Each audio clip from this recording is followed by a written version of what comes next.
Английскийни мен негизи немени фундаментти грамматиканы общий advanced levelге чейин 6 айда үйрөнгөм.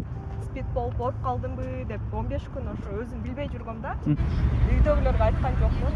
Кыргызстандан келип мугалим болуп иштеп калгандар бар. Дароо эле келе калып 12 алган болбойт экен. Биринчи англис тилин үйрөнүүдөн баштаңыздар.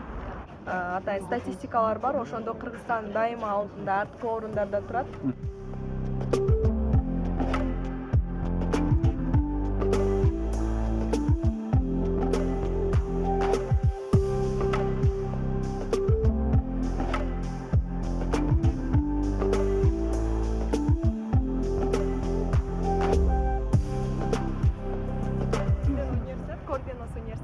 Учурда мен окуйм. Бул университет Мартин Корген атына коюлган. Бул ошо Венгриядагы королдордун бири болгон учурунда. Анын ошо символдук түрдө анын колдоочусу деп Карганды аташат. Көп жерлеринен карасаң, бияка келип калганда Карганын баягы статуялары коюлган жерлер көп. Бул ошо 1800-900 жылдардын ортосунда салынган здание болгондуктан эски. Тарыхый жер. Бияктан аябай көп ошол бул Венгриянын премьер-министри, мурдагы президенттери окуп кеткен экен. Анткени бул жакта экономика жана башкаруу тармагы баштан күчтүү окутулат. Биякта карасак, гректин мифологиясындагы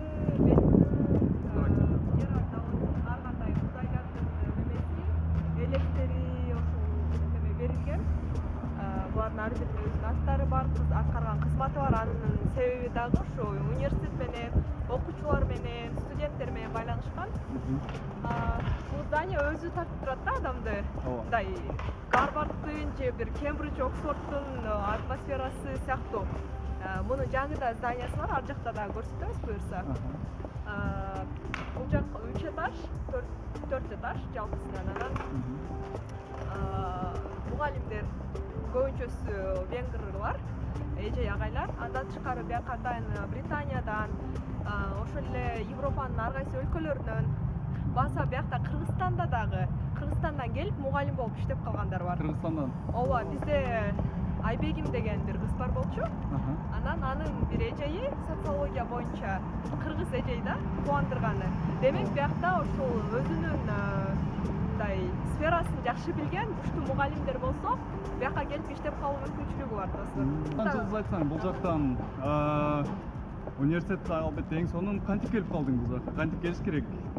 Башка жөнөкөй адамдар келсе болобу бул жака? Окуйм деген адамдар келет бул жака көбүнчөсү. Окуй турган болсоңуздар келсеңиздер болот. Кудайга шүгүр, бизде 1-2 жыл мурда Stipendium Hungaricum деген Венгриянын стипендиялары деген программа чыккан. Ошол программаны интернеттен издесеңер дагы ал көп маалымат табасыңар.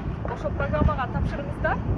Ал программа ошо гранттык негизде атайын грант бөлүп берет. Кыргызстанга жыл сайын 72 орун берет болсо керек. Жыл сайын өзгөрүп атат, анан ошо менен келип окуп кетсеңер болот. Ошого тапшырыңыздар.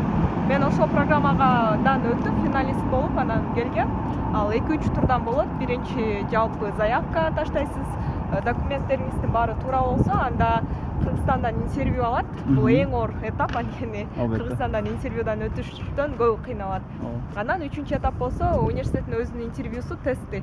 Мисалы сиз 2 интервьюдан өтөсүң демек, 2 интервьюдан өтөсүң, андан тесттерди бересиң. Мисалы коммуникация боюнча менден сурашкан тесттерди ОЗЕК түрүндө. Же бирөө атайын онлайн тест берет, кыскасы ошентип, ал турдун баарын ийгиликтүү жыйынтыктагандан кийин келип каласыз бияка.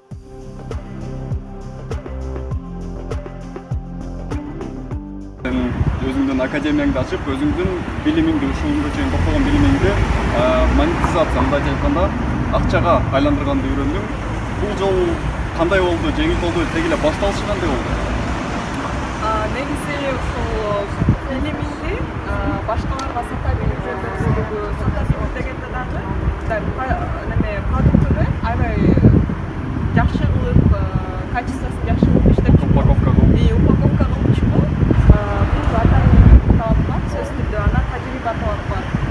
Менин онлайн академиям февраль айында ачылган. Бул жолу февраль айында. Февраль айында. Ошондо март, апрель, май 4-5 ай болчу. Анан ушул нерсени мындай дароо эле ачып иштеп кете албайм.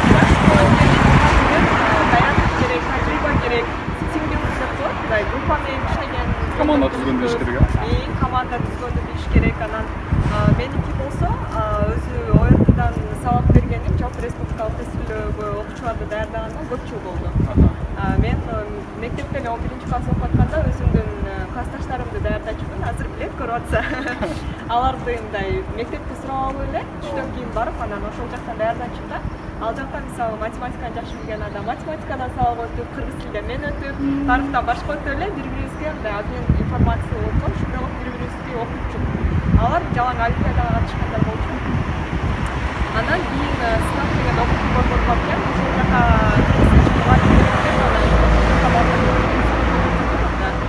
Манаста даярдап турсуң, ооба, ошондо бизде класска келип айтканда ушундай жумуш бар, дөңгөчүлүк иштесеңер болот деп. Анан ал жака барып калып өтүп калдым. Алар да ошо мугалим жактырбай аткан экен, окуучулар Кудай жалгап мени жактырып калышты. Анан ал жакта калып калдым. Андан кийин лицейлерди чакырды, гимназиялар менен иштештим. Окуучулар өздөрү, мисалы бир окуучусу келип менден окуп кетсе, барып сунуштайт.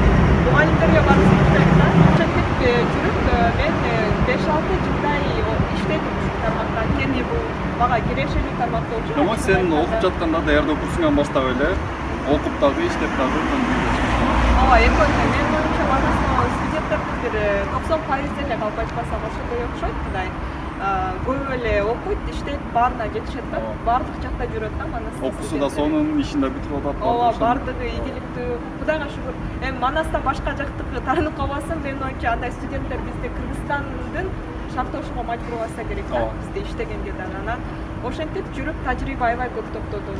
Үйрөндүм, окуучулар менен иштешти дагы мындай ичинен үйрөнүп, кандай мамиле кылыш керек, кандай суроолор келет, кантип мындай ийгиликке жеткирсе болот кыска учурдун ичинде. Ошонун баары ошо 5 жылдык эмгектин өзүрү. Анан ошо жакында бизде ковид башталды, ага чейин ачылганда мен Венгрияда болгон үчүн көп студенттер жазчу. Жылдыз же мен инимди окуп бериңиз, карындашым бар, сиңдимди сизге жиберейин депчи. Ошондо анан мен онлайн ачпайынбы, аргимиңерди отдельно окутпайлы. Убакыт аябай көп кетет экен, онлайн ачып окуп берейин дедим. Башында биз Zoom'дан өтүп көрдүк сабактарды, анан бул айыл жергесине аябай туура эмес келет экен. Интернет менен, интернет менен маселе, мен саат менен да айырмады. Анан алардыкын алайыктап саат мынчада киргиле десек, анчада кире албайт. 10 мүнөт, 20 мүнөт кечигет. Колдонгонду да үйрөтүш керек өзү. Аны дагы аябай көп убакыт, аябай убара экен. Анан алыскы райондордо жашагандар бар экен. Алардын бардыгы мындай, бир кыйынчылык болду. Ошондуктан биз анан даяр курстарды тартып эле өзү мындай студент каалаган учурунда көрүп алсын деп запись менен даярдадык. Анан суроолору болсо тапшырып жатканда кандай кыйынчылык болду бул жака келгенде? Документациядан, визага тапшырууда. Менде бир башка жакшы окуя өткөн, ал боюнча Инстаграмга жазсам керек. Менде ошол медициналык справкаларды тапшырып атканда менден биринчи спид деп чыккан. Анан ошон үчүн мен экинчи жолу барганга чейин жаңы жыл болуп, баардык жактар жабылып калып, мен ошо спид болуп ооруп калдымбы деп 15 күн ошо өзүм билбей жүргөм да, эмне болду экен деп.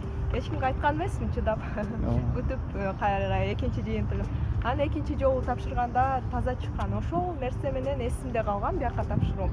Калган документация оңой эле бүткөн. Болгону визаларда Москвадан тапшырып, ошол жактан проблема чыгат го деп бир ойлонгом. Ошо Москвадан бирок жакшынакай эле берип кетиришкен. Бул жака программага тапшырып жатканда медициналык справка керек болду дедиң. Ага тапшырып жатканда спид позитивный чыгып калды дедиң башында. Анан кайра экинчи жолу тапшырып күтүп жаткандагы сен ой толгоолоруңду, ошол убакта кабыл алган чечимдериңди окуп чындыгында таң калган болчумун да. Ушунчалык оор басырыктуу бир чечимдерге келүү чындыгында өтө оор деп ойлойм да ошол ситуацияга келип калганда. Эмне жардам берди сага ошол ситуациядан мындайча айтканда жакшы чыгып кеткенге? Мен өзүм негизи биринчиден күткөн эмесмин. Мен учуктасам түшүмө кирген эмес. Спид жөнүндө деле көп маалыматым жок экен да. Мындай жакшы окуйт деп айтабыз го, университет ал таакыр башка экен да. Анан спид болуп чыкты десе, анан ошондо изилдеп баштайт экенсиң да. Анан мага ошо кызым деп врачка барып эле справка алып эле кетейин деп барган күнү алар айтып атпайт неме деп.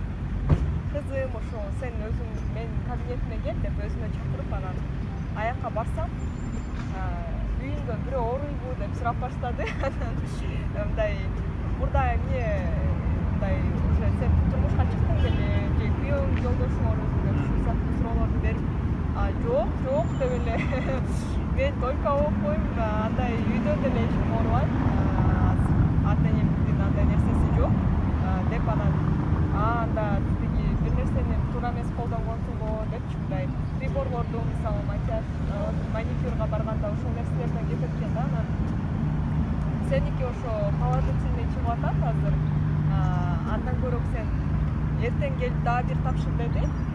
Ошол по-моему ошол эме четверг пятницага туура келип калган. Анан пятница күнү кайра барып тапшырганда анан лабораториялар иштебей, ал деген уже январдын 5-ине жүрүп кеткен да. Анан ортодо где-то бир 10-15 күн эме болгон. Күтүп калгам да, мен жыйынтыгын мындай билбей эле же барбы же жокпу. Анан ошол убакта сен ой жүгүртүүлөрүң дегенде аркы баш аламан болдубу же? Ооба, мен баш жагында аябай корктум. Мен биринчи өзүм спид эмне экенин изилдедим. Анан спидтен канча жыл жашайт? Адамдын өмүрү аябай аз жашайт экен да. Анткени иммунитет слабый болсо, азыр деле ковид учурунда ошо биринчи ооруп кете турган адамдар, таза болуп кала турган адамдар ошо спид менен ооругандарда иммунитет аябай түшүп, анан кичинекей эле пневмониядан же жөнөкөй башка оорулардан деле адам башка каза болуп калат экен да. Анан алар да көп жашабайт экен. Анан дарыларын карасам аябай кымбат экен. Анан ал дайыма постоянно дароо алып ичип турушум керек экен. Көз каранды болуп кетсин жагыда. Анан мен өзүмдү уже даярдап баштадым. Эсептеп чыктым, менде канча акча бар, канча күн көчөйүн жетет. Окууну такыр унуттум, ишенсеңер. Окуу анткени бияка эми андай болсо киргизбейт деген ой келди да. Чек арадан өткөрбөсө керек же аябай тыкыр көзөмөлдөйт. Окуум калды го деп эле ойлодум дагы. Чынын айтканда ошол учурда кээ бир документтерди толтурган жокмун. Мындай толтурбай эле коюм, бүттү дедим да. Анан кабыл алдым, чындыкта айла жок, эмне кыласың, эч нерсе өзгөртө албайсың.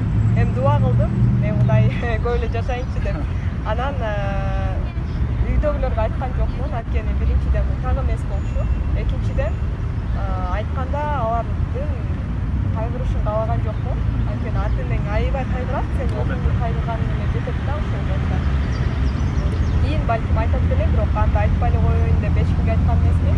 Үйдөн эле болгону YouTube'дан спид жөнүндө толтура видеолорду көрүп эле канча жыл жашайт, бизде Кыргызстанда кандай дарылайт, кимдер дарылайт, кандай симптомдору.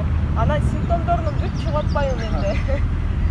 Ал учурда мындай уйкусу келип, мисалы, же болбосо мындай алсыздык, иммунитеттин слабыйлыгы, тамак ичкенге мындай табит жок, ошол нерсени бүт менде болуп атты да. Анан мен ойлодум, точно эле ооруп калдым деп, өзүмө внушать этип киргизип, психологиялык жактан да ишене баштадым. Ишенип калдым да. Анан ишенип, 15 күндүн ичинде күндө спид жөнүндө карай берсең ишенип калат экенсиң. Аябай көп маалымат окудум. Чытыгында эле туура келип атты да берки симптомдоручу. Анан ишенип алып, анан бир күнү ойлонуп отурдум, эмне кылсам деп. Анан аз эле жашым калыптыр деп, анан ойлодум, бир 2-3 жыл жашайм максимум депчи. Анан андан жокмун. Анда окумдум деле, бир эч кандай Европада окудум деле, эч кандай немеси жок болуп калды да мен үчүн. Бир туугандарым, жакын адамдарым, мен аларга эмне болуп жетишип калдым, кандай жакшы нерселерди кылдым, эмнеге жетише элекмин деп ойлонуп баштадым. Андан көрө ата энем менен, бир туугандарым менен жашнакай эле баркын билип, ошолордун жакшы күндөрдү өткөрөйүн, жардам берейин колуман келишинче деп, ошол мындай окуучуларыма жардам берип, чыдап турсам, көрөбүз, может жашап кетем, андан ары ким билет, аябай мындай билбейсиң да. Ошентип жүрүп, анан кийин кайра ошо 15 күнүм жаңы жылда тозгон жокмун, чынын айтканда мындай жыл сайын тозуп неметесиң го, бирок ал жылы андай болгон жок. Маанайда жок андай. Андай маанай сөзсүз түрдө, андай маанайда жок. Анан ошо 5-июль келди, ага чейин анан документтерим бүт ташталган, уже тапшырбайм деп эле чечкен болчумун.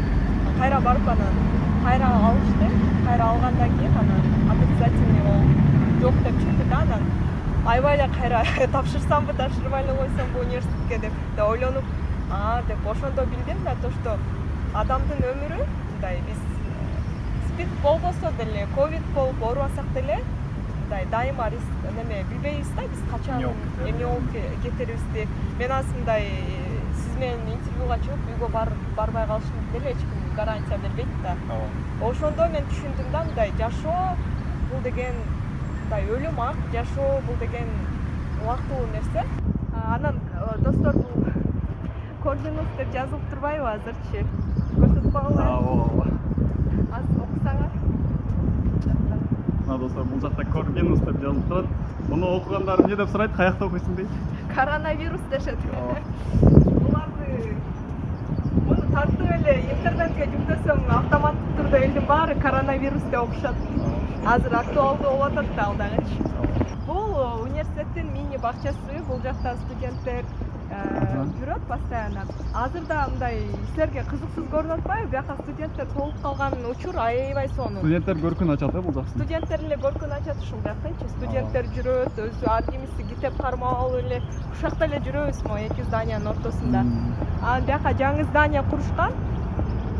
Жаңы зданияны курулганына 5 жыл болуп калды, 5 жылдан ашып калды окшойт.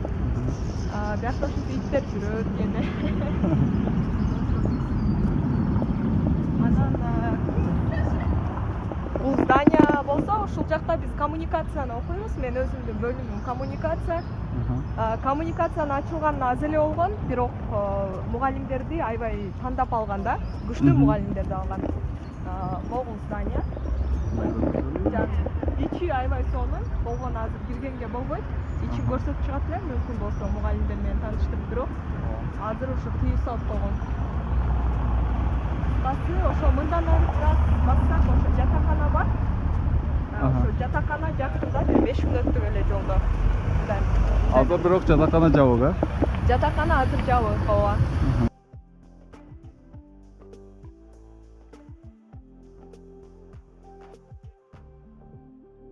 Бул дүйнөдөн көбүнчөсү проблема жок да. Ушул дүйнөдө түбөлүп калып калчудай болуп, адамдарга да мамиле ошондой болуп, кээ бир адамдардыкычы мисалы. Анан ушул дүйнөнү кармап калчудай болуп, Эртең сөзсүз кайра ойгоном деген. Түркү болуп калчудай болуп жашашат экен, бирок чындыгында өлүм бат эле келет экен, башта бар экен ар бир адамдын. Ал нерсени мындай күттүрбөй келет. Ал нерсеге мындай күндө даяр болуш керек экен да. Анан жакын адамдарды сыйлап, ошолордун ата-энеңдин, туугандарыңдын, досторуңдун ар биринин ордун билип, ошолорго колдон келсе жардам берип, жакшы батасын алып, мисалы ошентип калыш керек экен деп ошондой чечимге келгем. Ошо чечимдер менен азыр деле мындай дем берет, мотивация берет. Азыр деле мен билбейм да. Оорубасаң деле эмне болуп кетесиң билбейсиң да. Демек жашоонун мындай баркын билүү дагы бир аз жашоонун балким көркүн чыгара жашоо деген нерселерди 15 күндүн ичинде эле жакшы үйрөтүп койгон экен деп. Ооба, Кудай Аллах тааладан берилген бир чоң нерсе болду окшойт. Балким ага чейин мен деле мындай өзүмдүн сферамда ийгиликтүү болуп жүргөн үчүн мен деле ушундай нерсе болгон мындай. Ушунтип эле жүрө берчүдөй болчу өмүр бою, бирок ал нерсени бат эле тарбиялап койду. Чындыгында там берсе болот, анткени адамдар ушундай нерсеге келгенде радикалдуу чечимдерди кабыл алышат. Утулбай калган нерсенин баарын кылыш керек, же болбосо дагы көптөгөн ар кандай нерселерди ойлонуп, ошол туура эмес жолдорго барышы мүмкүн. Бирок оор басырыктуу чечим чыгаруу чындыгында көп адамга берилет болуш керек. Жакшы. Азаматсың. Мен өзүм да ойлоп коем азыркыга чейинчи мындай чындап эле чыгып калсам эмне болмок депчи. Анда деле ушундай боюнча калсам керек. Кандай күн болбосун мындай жашоону баптап жашап, анан колуман келген жакшылыктардын баарын кылып, колуман келген ичимде потенциалымды ачып, бирөөлөргө жардам берип калайын, бир нерсе калтырып калайын аркамда деп аракет кылам да азыркыга чейин. Анткени жашоо чындап эле мындай айттырбай келет, өлүм кыска. Анан балким биз 100дөн ашып жашайбыз да. Балким. Кудай буйрса. Анан анда деле жөн эле жүрө берсең өтүп кетет жашоочу. Адамдар мисалы 20-30га чыкпай эле укмуш эмгектерди жаратып койгондор бар да. Мисалы Улан Эгизбаев деле байке сурамачы. Жана саз жашагандар. Аябай аз жашады, бирок эмне деген нерсе калып кетти аркасында. Ал деле ойлогон эмес да. Ал деле мындай билген эмес, биз деле билген эмеспиз, бирок ал деген мисалы 30га чыкканда кыйратам деп жүрө берсе, анда ал нерсе болмок эмес да.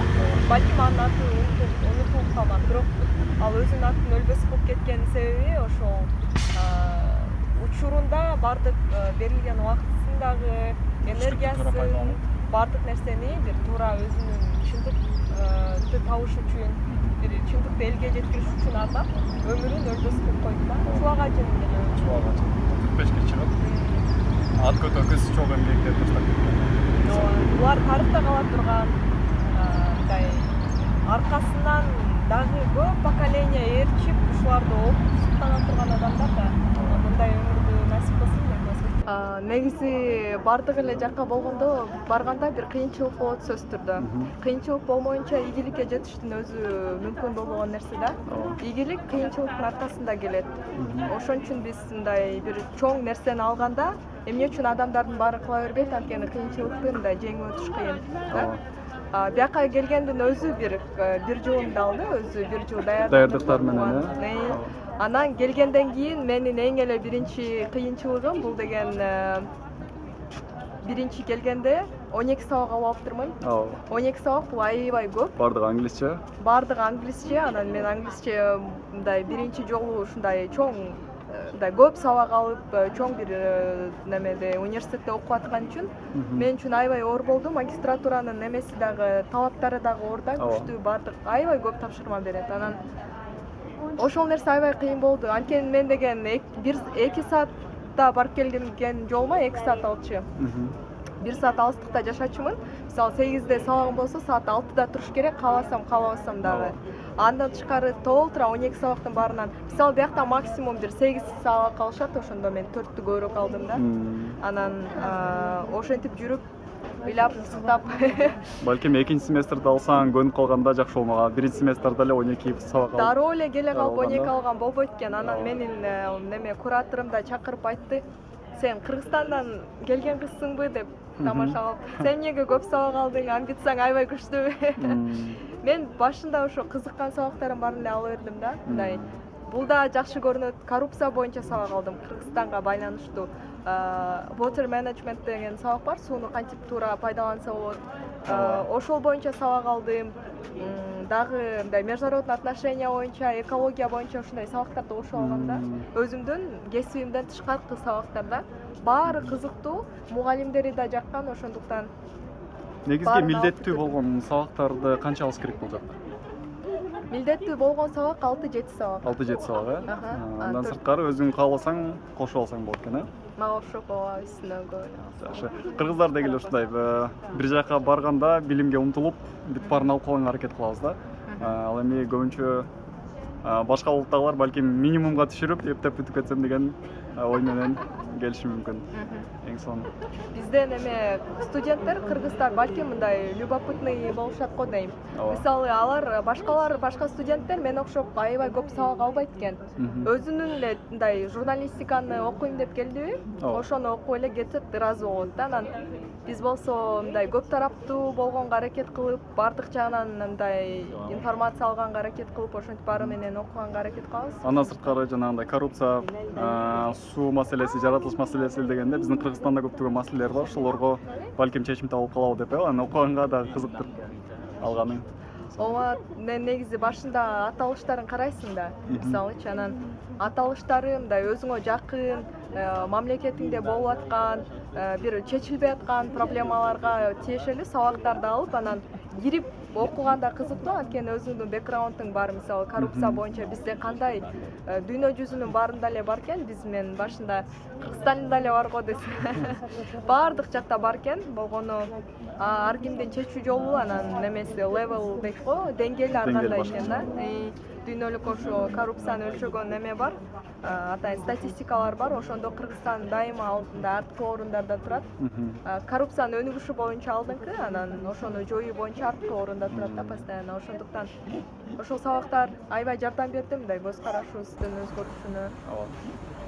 Жакшы, сен мисалы азыр кесибиң журналист болуп атпайбы? Ошолордун баардыгын билгенден кийин балким биздин схемалардын, коррупциондук схемаларды биздин Раматуллык Улан агайыбыз сыяктуу балким деталдарына киргизип, элибиздин ошол проблемалардын чечилишине жардам бере турган жакшы бир журналист болсун деген чоң бир ишеничибиз бар. Буюрса билимиңди сатыш үчүн тажрыйба керек. Эң биринчиден өзүң профессионал болушуң керек. Андан кийин элдерге сунуштасаң, элдердин дагы тартуусу жеңил болот. Кичинекей нерседен башталганың бир жак бар. Мугалим болдуң, ошондон кийин эгерде өзүңдүн ишиңди жакшы аткарсаң, рекламаны адамдар өздөрү эле кылып башlayт сен үчүн. Ооба. Негизи талап болуш керек. Мындай жөн эле жоктон чыгып эле, мен азыр журналистика боюнча бир дагы сабак албайм. Хотя мен журналистиканы жакшы окуп, теориясын окуп иши мүмкүн, бирок ал үчүн мени тааныган адамдар керек, тажрыйба керек. Тааныган адамдарда да ишеним болуш керек да, чын эле жылдыз жайга барып окуса, же болбосо чын эле Эрмек Байкенин бир мисалы курсуна барса туризм боюнча, анда ийгиликке жетсе болот, бир жыйынтык болот. Демек бул адамдар жөн эле убактысын кетирбей эле биз үчүн деп. Белки билимди сатуу деген эми канчалык деңгээлде туура билбейм, бирок бул нерсе бизде мындай уят катары калып алган. Бирок бул нерсе ачыкка чыкканда Европада, Америкада өтө нормалдуу нерсе. Тескерисинче ийгиликтүү адамдар өзүнүн билимин ошол убакыт эле жашайт. Ага деген аябай көп команда иштейт да касында. Ошонун баардыгын мындай упаковка болуп, адамдарга дагы пайда алып келип, өзүнө дагы пайда алып келген жолу эң жакшы болот. Ушул нерсе бар, мисалы, эгерде бир нерсени чыгарсаң продукту, өзгөчө интеллектуалдуу продукт чыкса, информацияны баалаган адам аз. Эгерде айтыш мүмкүн, сен ушунча жасадың, кыргыздарга жардам кылып эле берип койбойсуң, мисалы. Бесплатно эле таратпайсың, бекер таратпайсың, жардам болсун дегенде. Мында билиш керек, эгер бекер берсең, эч ким колдонбойт. Баасын билбейт, эртең жабып коет, ошондон калып калышы мүмкүн. Туура. Негизи бизде мындай неме да, интернетте деле толтура бесплатный информация бар да, англис тилин үйрөнүү боюнча. Эмне үчүн адамдар ошондон үйрөнбөй курска барат? Анткени ал жакта бирөө караш керек, дисциплина керек, анан баасы жок нерсени сапаты да начар болот. Анткени эч бир адам жөн эле убактысын коротуп ошончо эми бир жыл болушу мүмкүн, макул деп чыдап, анан өмүр бою аны менен иштебейт да, мисалы бир адам. Ошондуктан бизде деле бекер абсолютный альтруизм жок. Бизде деле бекер нерселер бар. Мисалы Instagram баракчада окуган, ошо окурмандар окуп аткан нерсеге биз акча төлөп беребиз. Бирок окурмандар аны бекер окушат да. Толтура информация профориентация боюнча, жогорку окуу жайлары боюнча, Вебинарлар, мисалы. Вебинарлар, ошого да бирден 1 саат болсо да убактысы кетет. Анан алфавит материалдары дагы даярданат. Бирок чакырыш деле өзү кийин. Кыскасын айтканда аябай көп эле мемлекеттик анын баары төлөнөт, бирок негизи алар бекер. Ал чисто ошол адамдарга жардам болсун, аяка жазылган адамдардын баарына бекер ошондой кылып жардам катары беребиз. Ал эми 30 күн биз менен бирге болуп окуйбуз десе, интенсив болсо, бирок ал деле баасына караганда бир саатына аз эле болуп калат, где-то бир 100 сомго жетпеген. Мен мындай программаларды ачып эле алар айтат да, мисалы Жылдыз бул программа менен келди, карап тапшырып көр депчи. Чын карасаң англисче керек. Анан атымды жазам, туулган жылымды жашнатай эле, тиги анкетаны толтуруп келип, анан англисче келгенде TOEFL барбы, мисалы англисчен кайсы левелде сертификат дегенде эле бүттү да, ал жарабай калат анкета. Ошентип жүрүп, анан англиски керек турбайбы деп кыска учурдун ичинде ушунчалык англис тилин үйрөнүүгө каалоом ойгонуп, бат үйрөнүп кеттим. Канча убакытта үйрөндүң англисчени? Курстарга бардыңбы, жалгыз үйрөндүңбү, кандай болду? Англисчени мен негизи немени, фундаментти, грамматиканы общий advanced levelге чейин 6 айда үйрөнгөм. 6 айда. Ооба. Ага чейин мен мындай англис тилин, мисалы менин эжем аябай тилдерди үйрөнгөнгө кызыгат, бул эжем.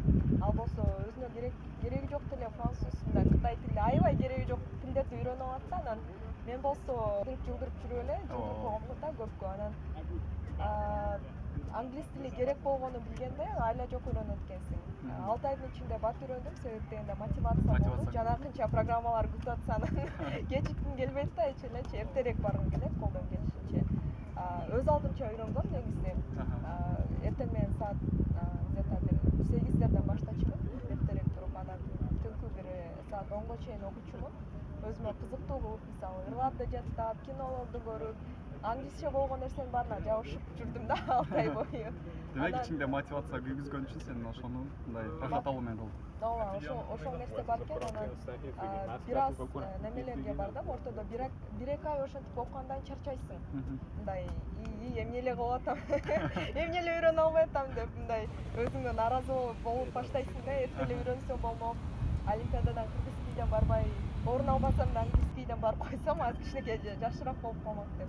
Ушундай сыяктуу ойлор келет. Анан бирок кийин курстарга да барып жүрдүм, мындай бир ай барып коем мисалы. Ушул сыяктуу кылып, анан аларга барганымдын себеби да мындай адамдар баары англисче үйрөнүп атса, алар менен чогуу жеңилирээк болот. Бирок мен 2 айда мисалы 3 левелди окуп бүтүрүп, анан барып тест тапшырганда ошондой эле неме жыйынтык көрсөткөн да. Ал жакта курстарга барганда деле мисалы кээ бирөө жакшы үйрөнүп кетет, кээ бирөө калып калат. Анын себеби дагы ошол өзүмдүн үйрөнүүмдө да. Болгону курстар мындай сага кошумча мотивация катары, бирок курстун өзүнөн английский үйрөнөм дегендерге мен ишенбейм. Анткени алар жыл сайын 10-11 жылдап курстарга барып деле эч нерсе үйрөнбөйт. Англисче үйрөнүп атканда деги ушул нерсе бар. Бир деңгээлге келесиң, ошол деңгээлде сен көп нерсени түшүнөсүң, нерсени сүйлөй аласың. Бирок чоң бир жерге барып окууга тапшыра албайсың, же болбосо ишке кире албайсың да. Ошол бир орто деңгээлде токтоп калсак да, ошондон ары кантип өсүш керек? Жакшы. Мага көбү ушул нерсе менен кайрылат. Мындай сүйлөй алам, андан ары академический левелге өтүш керек болот депчи, деңгээлге. Анан албетте негизи англис тилин үйрөнүүгө дайыма бул биздин тил эмес да, бөтөн тил болгондуктан, биз дайыма англисче сүйлөбөгөндүктөн, айланабызда баары эле англисче сүйлөбөгөндүктөн муну биз аз эле практика кылабыз. Бирок мен кыргыздарга таң калам, мындай жоктон бар кылып үйрөнүшөт, бат эле үйрөнөт, анан академический тилди да бат үйрөнүп кетишет да көбүнчөсү. Менин оюмча мындай көчө тили деп коет, ал ооба жана программаларга катышканга мүмкүнчүлүк берген тил, анча-мынча темаларды мындай темаларда кенен эркин сүйлөшө аласың, бирок окуш үчүн, чет мамлекетке өтүш үчүн TOEFL деген тест бар, IELTS деген тесттер бар, ошолорду тапшырыш керек, анын үчүн даярданыш керек. Ал жака көчө англисчеси жарабайт. Көчө англисчеси эч кандай жарабайт, анткени академический английский деген бир аз башкачараак да. Анан аны үйрөнүш үчүн ага мындай илимий сөздөрдү, бир сферадагы научный сөздөрдүн баарын билиш керек болот. Анын үчүн бир 4000 тегерегенде TOEFL-дун сөзү барбы, ушундай го дейм, же 400-дүнбү? 400 го дейм. 4000 аябай көп болуп кетти. Ошо 400-дун тегерегиндеги сөздөрдү жаттап чыгышың керек. Ошонун баарын билип, колдонушун билиш керек. Анан академический левелге оңой өтүштүн дагы бир жолу, биринчи университетке тапшыргандан кийин ал өз элең кетип экен. Илимий эсселерди жазасың, диссертацияларды жазасың, ар кандай нерселерди жазып отуруп өзү өнүгүп кетет. Бирок ага чейин аябай эле окуп даярданыш керек. Бир жылдай кетти да меники ошол.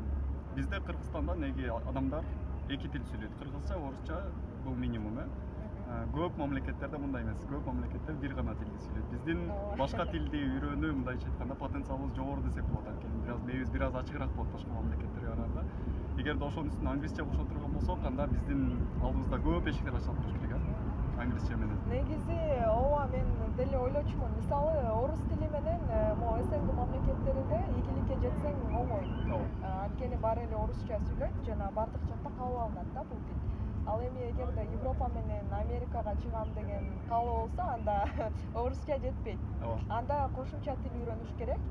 Бул англис тили менен СНГнын өзүндө да иштесең болот. Мисалы ар кандай чет мамлекеттен келген организацияларда, башкаларда ошол эле учурда англис тили менен уже дүйнөнүн баарын кыдырып чыксаң болот да. Ошондуктан менин оюмча ошо англис тилге басым жасап эле үйрөнүш керек. Азыр англисчени колдоно албаган жериң бул Антарктида болуш керек балким, ошол жакта эле болбосо бүт жерде англисче жашап кетсең. Ооба. Бул канат сыяктуу да, мисалы бир канатың болсо жакшы, мындай эки канатың болсо жакшы учасың да. Достор, бүгүн биз Жылдыз Арстанбек кызы менен жакшы маек курдук. Ушу менен биз өзүбүздүн чыгарылышыбызды аяктайбыз. Жылдыз, сага чоң рахмат билдиребиз. Сизге да рахмат. Меймандостук үчүн дагы бир жолу кош келдиңиз. Биз Будапештке келген ар бир конок үчүн ачыкпыз. Достор, келсеңиздер мага Instagram'га жазып койсоңуздар болот. Мен силерди тосуп алып, Эрмекбекке көрсөткөн жерлердин баарын көрсөтүп келем. Анын баарын видеодон көрдүңүздөр деп ишенем. Эрмек Паке, сизге чыгармачылыгыңызга ийгилик. Кудай буйрса, мындан ары дагы көп адамдардан интервью алып, мен баштап бердим. Улантып кеттиңиз. Тушообуз кесилди буюрса. Тушообуз жакшы, ийгиликтүү болду. Бүгүн погода да жакшы болду, баары жакшы. Ал эми достор, силерге айтарыбыз, эгерде дүйнөнү көрүп, өзүңөрдүн көз карашыңарды өзгөртүп, чет мамлекетке чыгып, Кыргызстандын чегинен чыгып, мындай бир нерсе жаратам десеңер, бир жаңы нерселерге жетишем, жаңы эмоцияларды көрөм, ушул биз жашап аткан нерселерди сезип, ушул атмосфераны көргүңөр келсе, албетте анда талыкпай эмгек кылыңыздар, эң биринчи англис тилин үйрөнүүдөн баштаңыздар. Чет мамлекетке ар кандай программаларга тапшыргыла, коркпогула, бир жолу өтпөй каласыңар, эки жолу өтпөйсүңөр, үчүнчүсүндө сөзсүз түрдө өтөсүңөр. Тажрыйба топтогула, эч качан коркпогула, анан эрте баштагыла, анткени ким канча жашайт, эмне болот, эртең эч кимге гарантия жок. Ошондуктан жашоодон ала турган жакшы нерселерди максималдуу түрдө эрте бат алганга өзүңөрдүн колуңарда аракет кылгыла. Бүгүн өтө көп фишкалар айтылды, көптөгөн сиздерге мындай пикирлер жана сунуштар айтылды. Ошонун баардыгын эгерде колдоно турган болсоңуздар, ошол жол басылып өттү. Жана ошол жолдун мындайча айтканда кантип басып өтүш керек экенин Жылдыз силерге айтып берди жана бөлүшүп берди. Бул жол демек бир жерге алып барат. Жакшы жерге алып барат. Бардыгыңыздарга жакшы жерге алып барат. Бардыгыңыздарга ийгилик каалайбыз жана Будапешттен да бир жолу сау.